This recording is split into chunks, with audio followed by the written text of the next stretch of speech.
Hey folks, Ken here. Another update, and unfortunately not fantastic news. I did a scrape earlier in the week. I noticed on my show there was he was pretty veiny, he or she, and there was some reddish areas I was concerned about. So I took him out and did a scrape just off the reddish area, quite a small scrape actually, and looked at it under the microscope, and there was a lot of trichodynia. So, I mean, in that small scrape, I counted about 10. So I thought to myself, that's pretty bad. You know, you might find one or two and not too concerned about it, but 10 is a lot. So the next day, I did a treatment of PP, um, and that ran for about 4.5 hours or so, and then I neutralized it with hydrogen peroxide. Let the fish settle and did a test the next day. There, it's really frustrating. Um, did the show again, more or less in the same place. Found one trichodynia and one chilodonella. So, I just don't know. I really did, when I saw that, just put my head in my hands, like, what is going on? Where is this coming from? So I did a pond clean, and then I treated with FMG. So I mixed my own this time. I had um,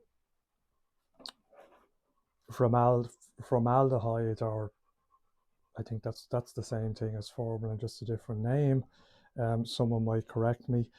And I also got macrolide green, the NT Labs. Now the thing is with the NT Lab stuff is that I've read a fair bit on it. It is weaker than the likes of Kashuri and others. Um, why I don't know, but if you look it up, for Kashuri, for example, the FMG or the macrolide green in their FMG is 2%. NT Labs is 1%. So the advice is to double the dosage, and you can see there what I put in. I did add 20% for the trickle in. So formaldehyde, that's 30%, which is pretty standard. I put in just 345, 346 milliliters. And for the macrolide green, I put in 589, near enough 590 milliliters. So that's the 1%, and normally it's 10 milliliters per 800 UK gallons. I made it 20 milliliters. So that seems to be doing okay. Again, the fish look fine. The other decision I took, because as I say, I'm just flabbergasted at this stage. You might be able to see in the distance. My trickle tower isn't there at the minute. So what I did was, I have it here. I'm after breaking it down, um, and I've taken all the media out. So I had two types of media in. I had the crystal bio that you get with it, and I was using baskets of alpha grog in the back part of the pond. And my recollection was that I just put one basket of that in there, but there was actually a lot of it in there. And I was just thinking about it. I should have left just um, the crystal bio, but I didn't. I put it all in, and it was quite high up. So what I've done is dumped all the alpha grog, and I'm just going to put the crystal bio back in. And if you come out with me here, um, you will see I have a water butt, and Tarzan is cooling off. So I put everything in here. That is just the spray bar. That's not rust. That's just gunk, which I'll wash off. I had a bit of Jap mat in there I soaked, but that there is the crystal bio. If you haven't seen it, it's like pumice stone. It's very light actually. When I got the it first, it was white and it actually floated. Didn't float this time. So you can see I put it in filter bags, ordered 6 of them on eBay, on Amazon, came the following day. So I am now going to put it back together and put them back in. So I did quite a strong dose of PP in that. I filled it up with water, or I put PP in. I put a teaspoon in. I don't know what that is, grams per ton, but it's a lot. And it stayed purple for about 24 hours, so it probably killed all the filter bacteria. I'm not hugely worried about that, to be honest. The helix in the biochamber is very mature. Um, and I put it back in and let it mature. The idea behind doing that was, and a couple of people have said it to me, including koi dealers, is there something that is living in the trickle tower? Because the media is not submerged, it's just surviving. The likes of trichidini, I don't know where the chiladenella came from, but anyway, even fluke. So I think taking that out, and I wasn't hugely sold on that one, but I decided to go for it because might as well give it a try. It means now with the media bag as well that I can break it down fairly easily again if I need to, and even stick it in the back part of the pond to have it submerged. I mean, the other thing that people were asking me about was, oh, you've lilies there, a couple of blooms there as well. Um,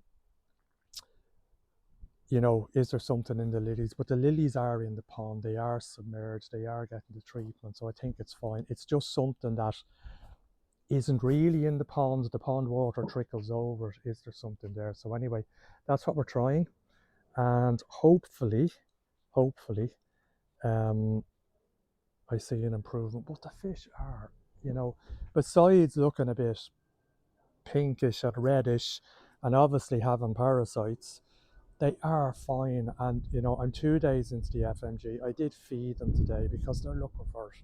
And I think that's okay. It doesn't say with FMG don't feed them. Only a small amount, obviously. I'm not hammering in what I normally put in. If your fish are sick and they're not eating, then I wouldn't feed them when you're treating them. And I'm reading stories online where people literally have these problems, but their fish are dying. Thankfully, I did have that problem last year. I lost 9 goldfish and a koi. But this year I haven't had that problem. And they're all looking pretty good. I don't know if there's the show. It's a little bit of red there you can see around, and he's actually not too bad now. There was a bit there. It has toned down. I'm going to do another FMG, so I'm going to wait 5 days, and I'll do another FMG, and I'll do a scrape. And if it's clear, then I'll probably stop. I know you can do a third one, but it is a fairly strong one, and I'm not going to wait the full 7 days because, to be honest, I think FMG is spent after about 3 days. I'm not sure about waiting 7 days, especially in the warmer temperatures. The other thing I did, and I was looking maybe to do it at the end of the season, but I got an offer I couldn't refuse, and that is an air source heat pump. So it is quite a beast. I hired a van yesterday and shipped it. As somebody who lives 15 minutes away from me, so it wasn't bad. It is 20 kilowatts, so it was on a pond 3 times the size of mine, but it was not enough for that pond, and it was not economical to run, so the individual sold it, and I decided, obviously, to buy it, and there it is. So I will be installing that. I'll just run you through what I'm going to do. So it's the inlet and the outlet. So the inlet is on the bottom there. The outlet, I do have unions to go onto those as well. That's the power. It runs at a max of 3 kilowatts at 13 amps maximum. So it should be fine. My electrician who does a bit of work in the house panicked a bit because he felt that it was too much. but it's not actually. My uncle, who's an electrical contractor, looked through all the specs and says no, it's fine. It's on what they call 6 millimeter wire. It doesn't actually need that. I'll probably reduce that. That is thick, but it's fine.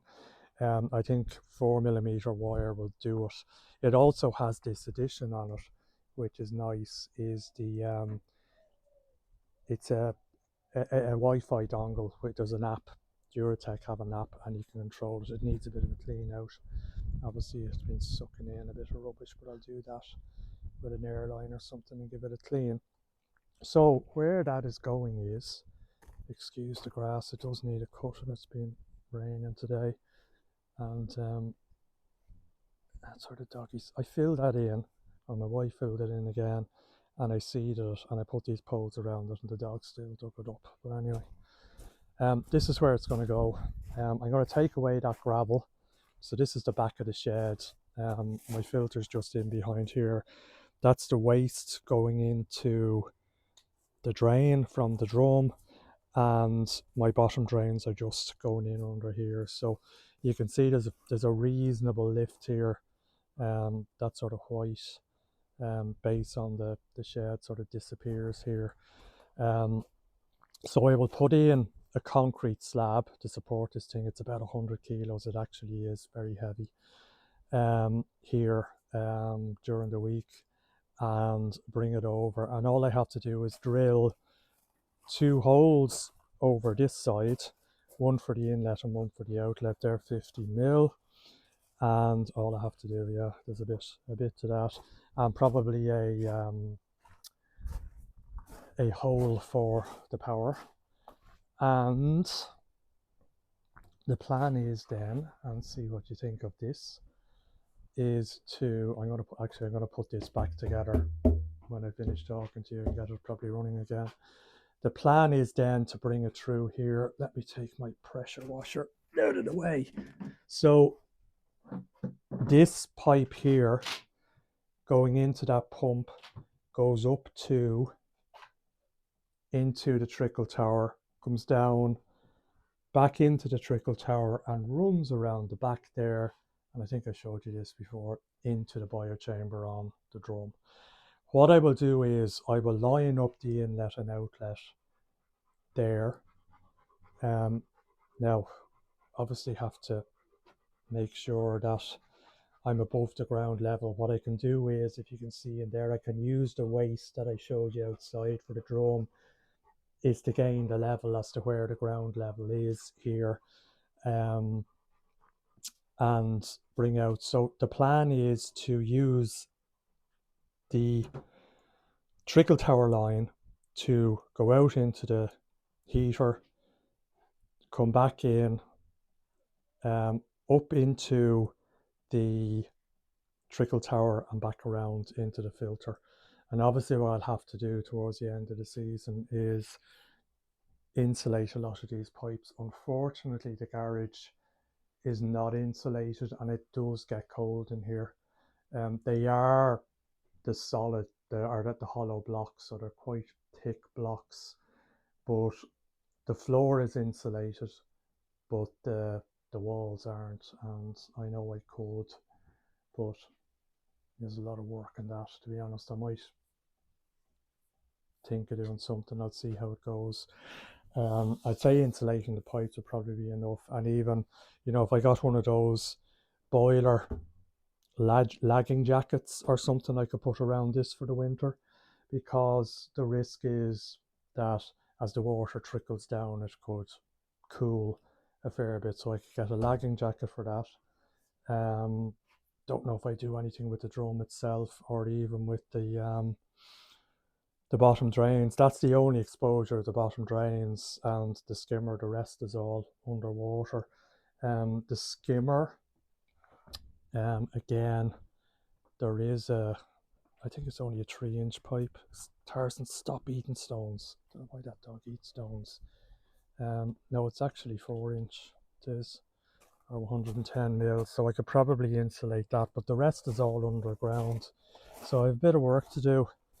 I have a friend coming out to help me do the pipe work. The reason I'm going for the skimmer line is that it's at the right flow rate. So the flow rate for that pump is, or that air source heater, is 6,000 litres an hour, which is about what I have on the trickle tower.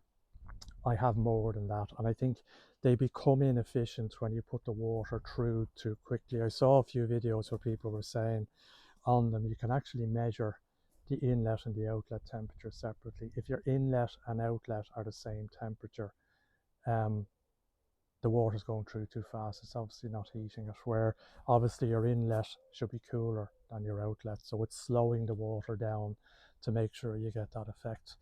I know, listen, in the current times, what I'm hoping to do, it's getting a bit of growth, and it's the health of the koi. And sorry, I'm having you too close to my face, but it's also it's just stabilizing the temperature. I may not use it during the very cold months. A lot of people say, oh, it's good to give them a winter, it helps the colors and all the rest.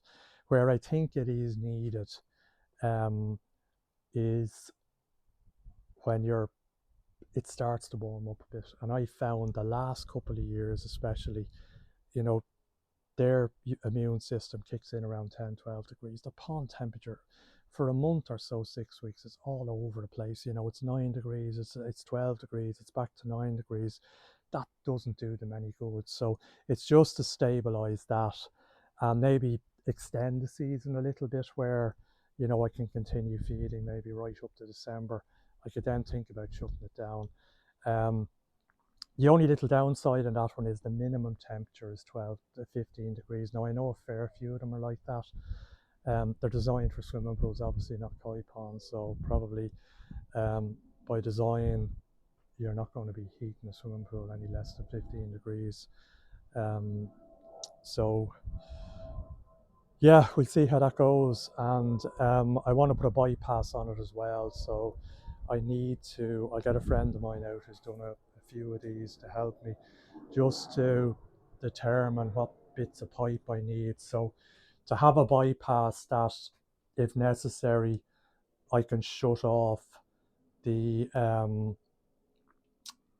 air source heat pump and just have the water still flowing up and around through the trickle tower.